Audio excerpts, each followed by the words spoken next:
Hay cosas que es necesario decir y cuando las decimos un inmenso peso se alivia en nuestros hombros. Y algunas de esas cosas solo pueden ser dichas con una guitarra eléctrica. Después que uno ha tenido muchas guitarras y ha tocado durante años, aprende a distinguir las guitarras malas, las buenas y las extraordinarias. Mi guitarra era la más extraordinaria que yo hubiera visto en toda mi vida. Algunas noches, en el club abarrotado de público, cuando llegaba el momento de mi solo, yo simplemente paraba de tocar y dejaba que ella lo hiciera. La dejaba elegir las notas y que su voz ronca y profunda trajera desde el vientre un canto dulce y sufrido. Eran cuerdas, pero parecían vientos, bronces huecos gimiendo, y cuando estiraba la nota más aguda se transformaba en una cantante lírica. Era como montar en una inmensa bestia que me llevaba a través de todos los errores que ya había cometido. Y entonces, solo por un instante, yo ya no me preguntaba más si mis hijos me odiarían, si ellos habían logrado superar mi ausencia y encontrar sus caminos. Si yo había torcido los destinos de todos a tal punto que ya no había forma de repararlo. La luz que emanaba de mi guitarra era más fuerte que la oscuridad de mi vida, y a lo largo del tiempo, poco a poco, fui aceptando el hecho de que un objeto puede tener alma, puede ayudarnos a caminar, prestarnos un poco de su fuerza. En cierto sentido, era extraño tener aquella púa negra entre mis dedos. Cada vez que la agarraba para tocar, recordaba que algunos me considerarían un iniciado en el camino sin nombre solo por el hecho de llevar esta púa conmigo, porque casi siempre parecía que no era yo quien recorría el camino. Parecía ser el alma de mi guitarra la que me guiaba, la que me llevaba.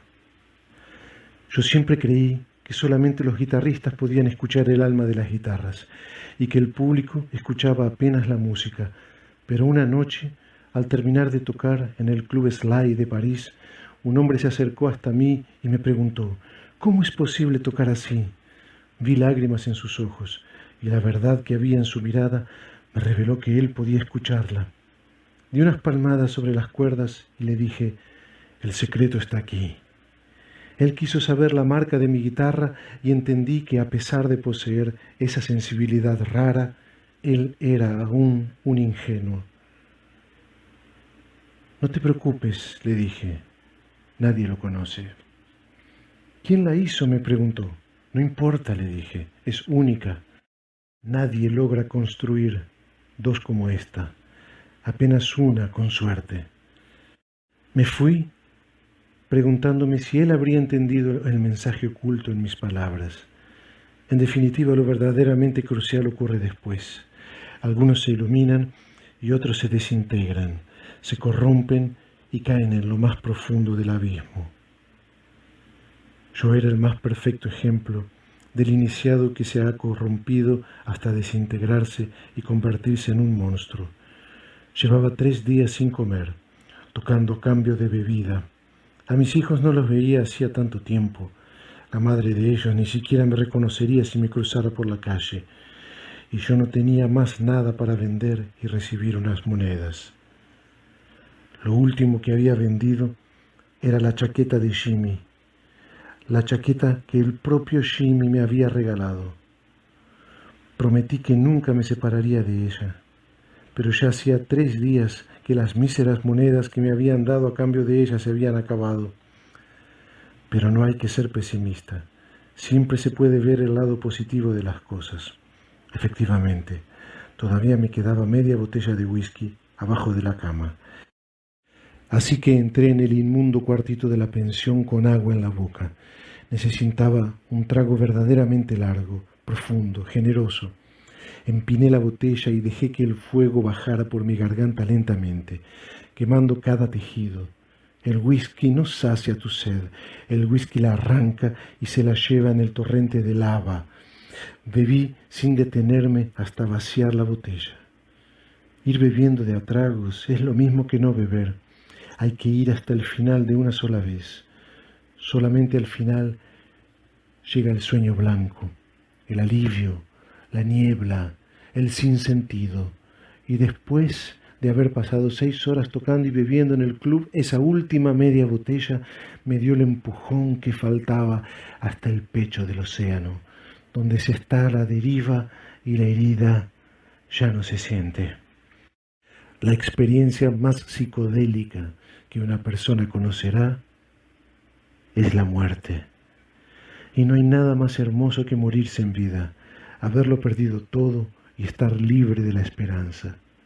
Por lo menos así me pareció cuando terminé aquel trago infernal. Hay una cierta violencia en la naturaleza. Cualquier ciervo que está con los colmillos de un tigre clavados en su yugular puede entenderme.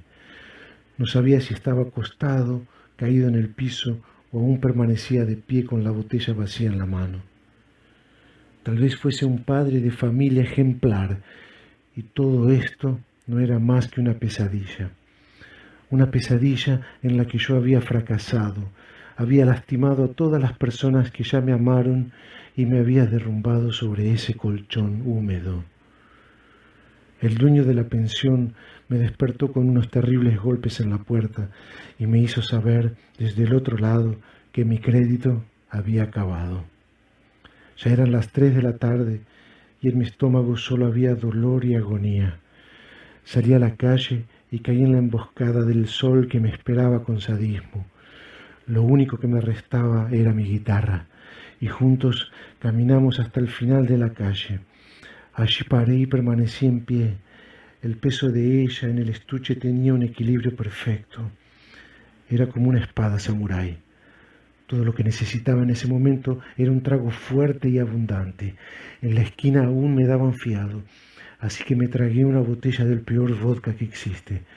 Había llegado la hora de vender lo único que me restaba. Ella.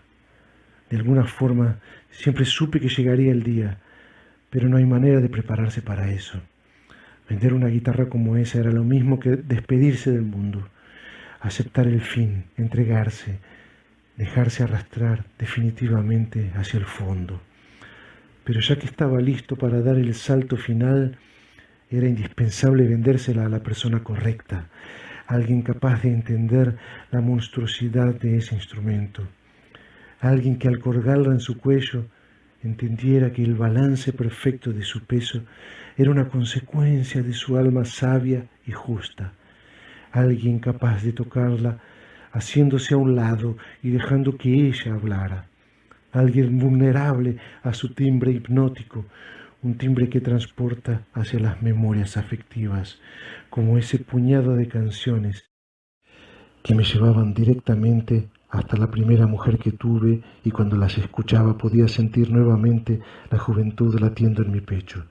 El mundo era un inmenso misterio y esa hermosa mujer que me esperaba, sorprendentemente dócil y emocionante, me abría las puertas del paraíso.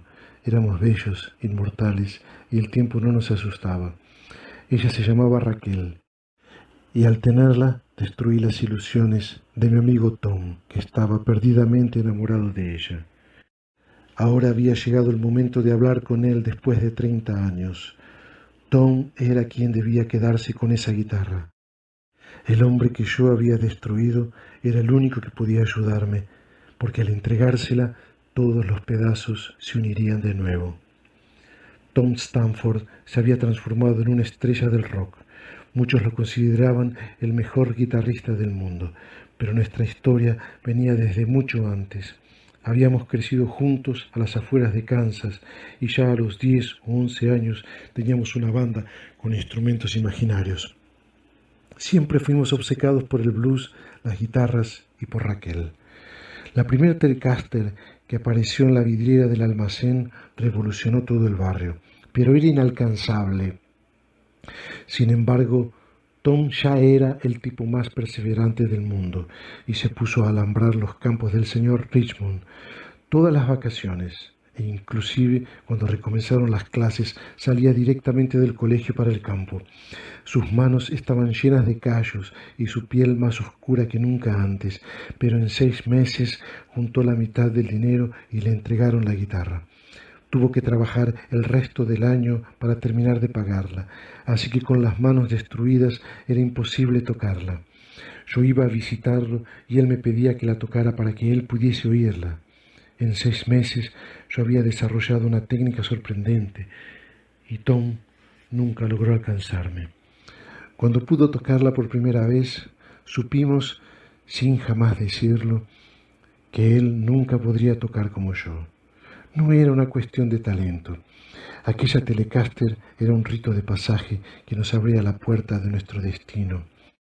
Y yo había entrado primero. Eso me colocó en el lugar de mentor y nunca pudimos deshacer ese vínculo. Él aprendió a tocar luchando por alcanzar a su amigo y por eso se volvió un músico técnico y eficiente. Yo, en cambio, estaba unido para siempre con la magia y el sentimiento. Yo era la punta de la lanza, tenía permiso para entregarme de alma a la esencia de la música. Él, en cambio, estaba condenado a rendir examen todos los días. Algunos años después, cuando formamos nuestra primera banda de verdad, yo acabé naturalmente responsable de ser la primera guitarra y él se dedicó a ser la guitarra base. Estoy seguro que ser guitarra base no le molestaba demasiado. Lo terrible era verse una y otra vez hipnotizado por mis solos y mis improvisaciones. Siempre fue, secretamente, el más fanático de mis admiradores. Hizo su mejor esfuerzo para disimularlo, pero era evidente. Tantas veces lo vi desdeñando el trabajo de grandes guitarristas, y yo sabía que en realidad los comparaba silenciosamente conmigo, y por eso los menospreciaba.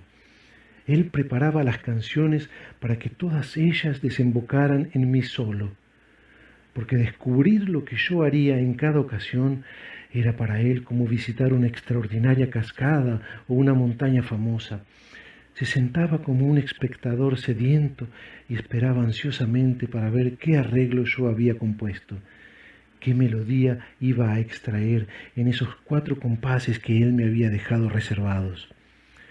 Confieso que siempre compuse para él, aún en los 30 años que no nos vimos, siempre pensé cómo él reaccionaría ante esta o aquella idea que mis dedos presentaban.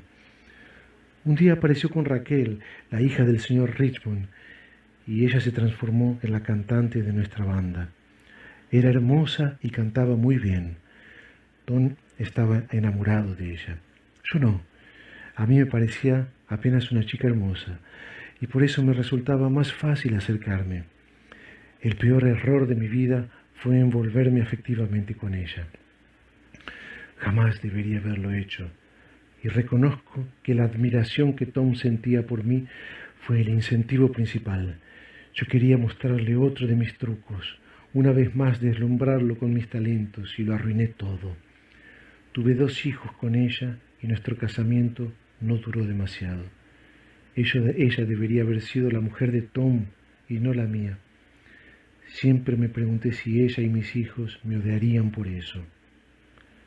Mientras yo me perdía entre peleas conyugales, hijos y adicciones, Tom fue construyendo una carrera impecable. Armó alguna de las mejores bandas de este lado del río. Con su tenacidad indestructible, llevó su técnica guitarrística al virtuosismo y arrastró sus bandas siempre hacia la excelencia. Tom Stanford era el hijo pródigo del rock. Había exorcizado los demonios y traído ese género para las vidas de las personas equilibradas. A cambio, le habían llenado los cofres con una fortuna incalculable. Coleccionaba Rolls Royce y caballos pura sangre y tocaba para decenas de miles de personas. Ahora estaba en París para presentarse en una gira rápida por Europa. La ciudad estaba llena de carteles con su nombre. Yo tenía que entregarle mi guitarra a él. Él podía pagarme lo que ella realmente valía y además iba a ser como devolverle todo lo que le había robado, mostrarle mi fracaso, entregarle un trofeo definitivo. Fui hasta el hotel donde él y toda la banda se alojaban. La manzana estaba rodeada por fanáticos y periodistas, policías y patrullas. En la puerta pedí para que le avisaran que Walker quería verlo. Me sorprendió la rapidez con que me dejaron entrar. Me llevaron por pasillos lujosos y un ascensor decorado con bronce y alfombras legítimas. Fui conducido directamente a la suite presidencial. Dos inmensas puertas se abrieron de par en par y en medio de la sala estaba Tom. Nos quedamos parados frente a frente, sin decir nada, mirándonos fijamente. Los lacayos y asistentes que lo rodeaban nos copiaron automáticamente y todo el mundo permaneció así, callados mirándose. Era obvio que todos imitarían cualquier actitud que Tom demostrase. Él se había transformado en una verdadera estrella, tenía el mundo a sus pies. Sus ropas resplandecían y exhalaban el perfume más sofisticado. Anillos de calavera de oro macizo en sus dedos, collares y un par de botas de cocodrilo. Después de mirarme muy serio, avanzó hasta mí y me abrazó. No sé cuál sería mi aspecto, pero él hizo un pequeño gesto con la mano y dos sirvientes me condujeron hasta un cuarto donde comí. Luego entré en una bañera plateada llena de espuma y al salir me esperaban unas ropas que al vestirlas me acariciaban como si fuera su hijo. Tom ya se había ido al teatro donde se presentaba, así que yo solo podía verlo al día siguiente. En una recámara encontré un estante lleno de botellas del whisky más caro y mientras bebía ese néctar celestial me sentí insignificante. Me habían dado una bella habitación con una ventana panorámica. ¿Qué había hecho de mi vida? ¿Cómo había llegado tan bajo? El respeto que Tom siempre tuvo por mi genialidad musical había dado frutos infinitamente mejores que mi talento. Yo había vivido obnubilado por mi música, incapaz de superar el hecho de ser mejor que la mayoría, y me había ido quedando solo, siempre consolándome con mi talento musical y las bebidas.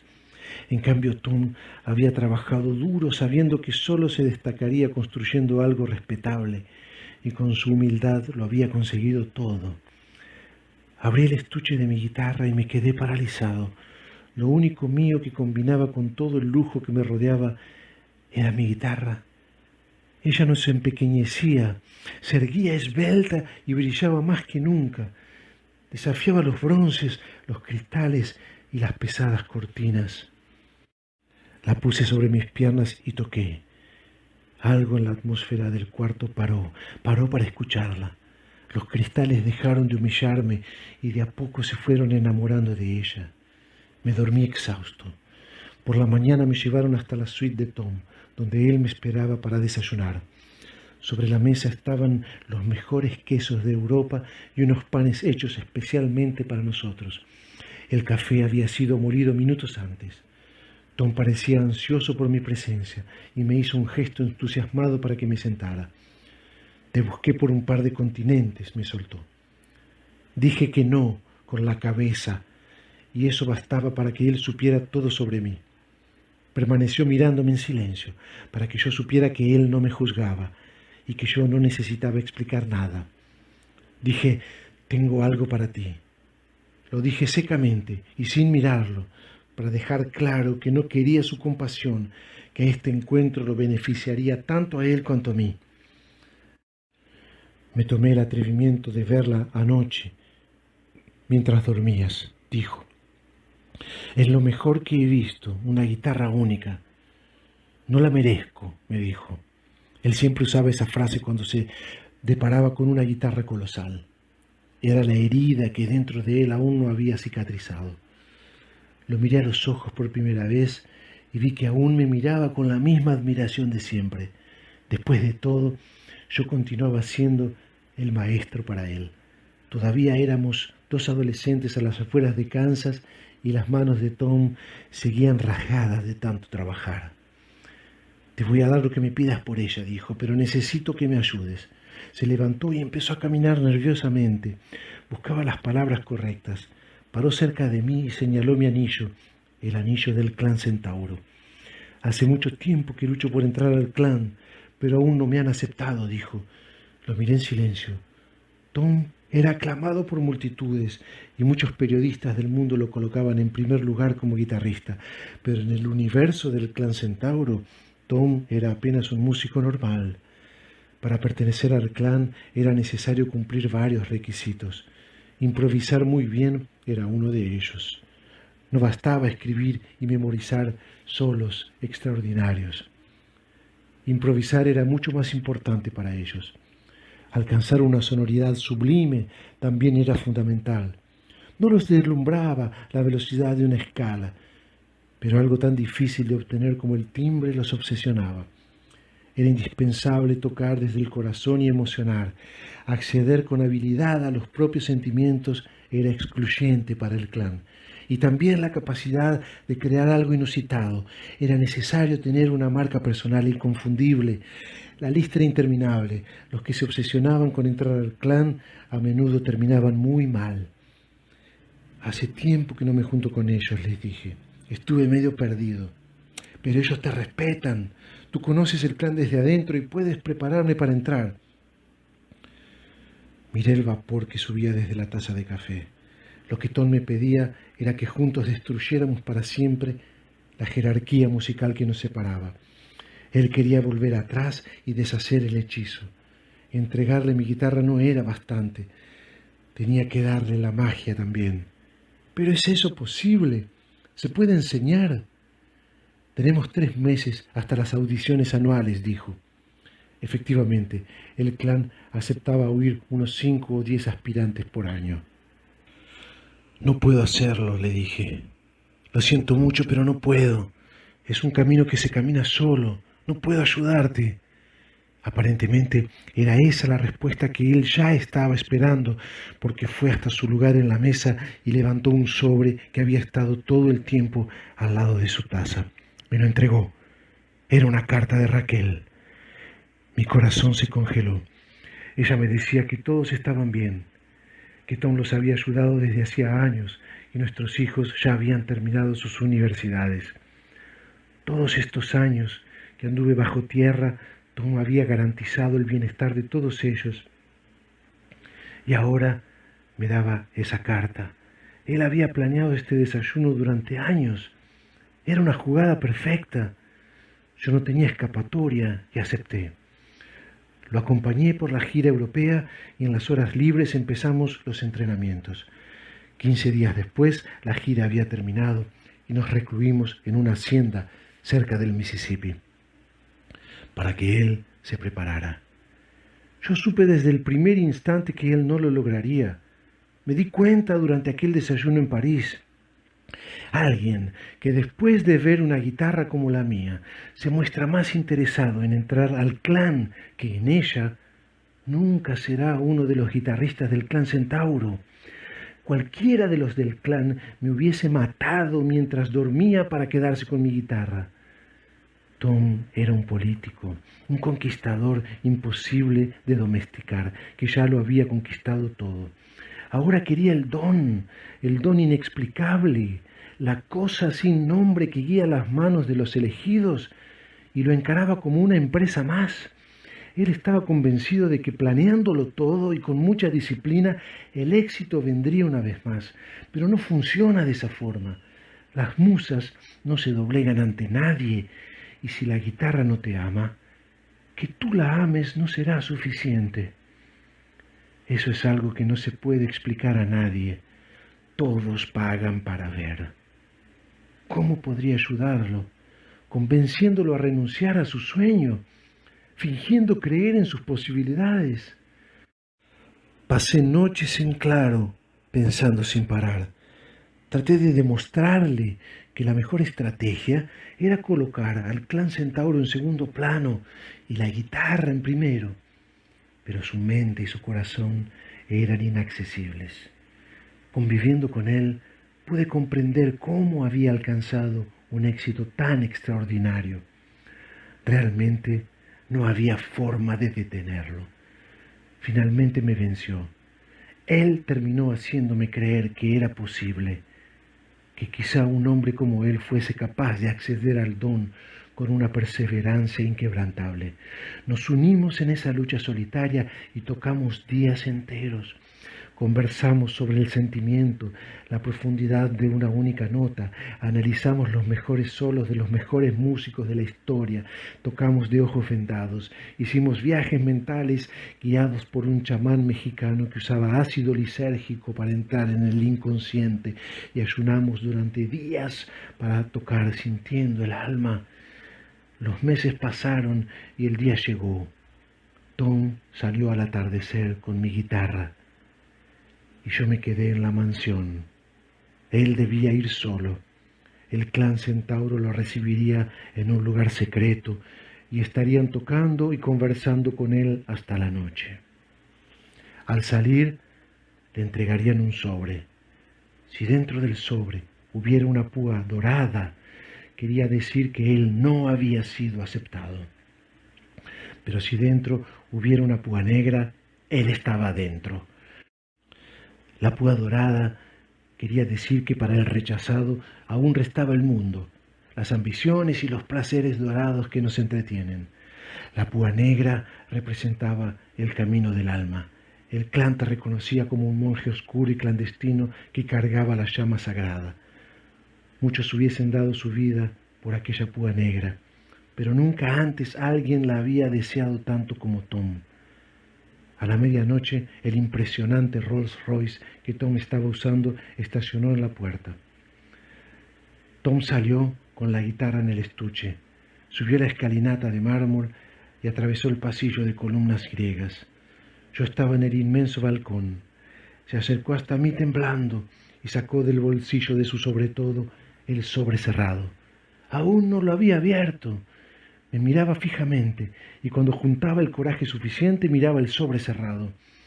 Me levanté y tomé el sobre de su mano lentamente para que él no se asustara. Lo levanté e introduje la otra mano. Mis dedos sintieron la púa que estaba dentro. Quería extraerla con un gesto simple para quitarle importancia, ayudarlo a relajarse, pero no lograba sacarla del sobre. Mis dedos transpiraban demasiado y ella resbalaba una y otra vez hasta el fondo. Finalmente la sujeté con fuerza dentro de mi mano y extendí la mano hacia él. Abrí el puño y sobre la palma pudimos ver el hermoso dorado de la púa. El cielo nocturno se reflejaba en ella. Cuando levanté la vista, vi las lágrimas en el rostro de Tom. Atrás de él, la majestuosa mansión y los campos que se extendían hasta el horizonte. Al día siguiente, dejé ese lugar. Él no quiso mi guitarra, así que tampoco acepté el dinero que quería darme. Me quedé un tiempo en Memphis y pude armar una banda bastante potente. Supe que él nunca renunció a su deseo y cultivó la amistad de cada músico del clan. Lo encontré varias veces en reuniones internas y hasta llegué a oír rumores de que había intentado sobornar a los más antiguos para entrar al clan.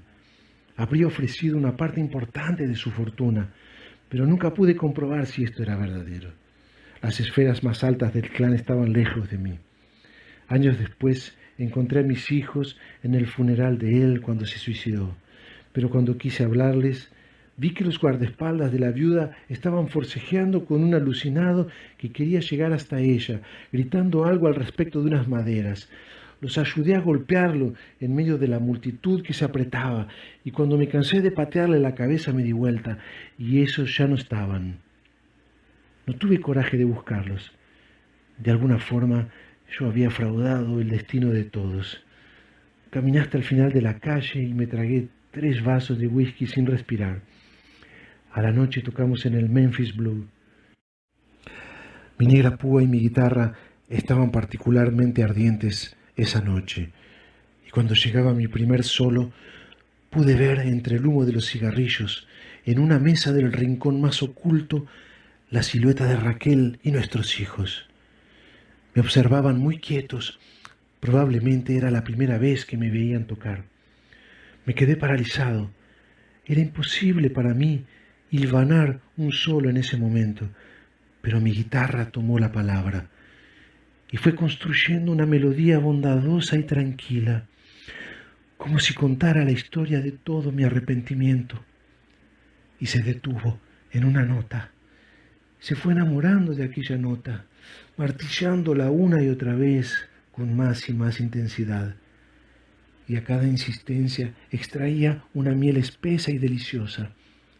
La banda cerró el último compás magistralmente y el público aplaudió. Vi que ellos también aplaudían. Después se colaron por atrás de unos parlantes y desaparecieron. Bajé la vista y observé la púa en mi mano. A pesar de todo, no me odiaban. No me odiaban.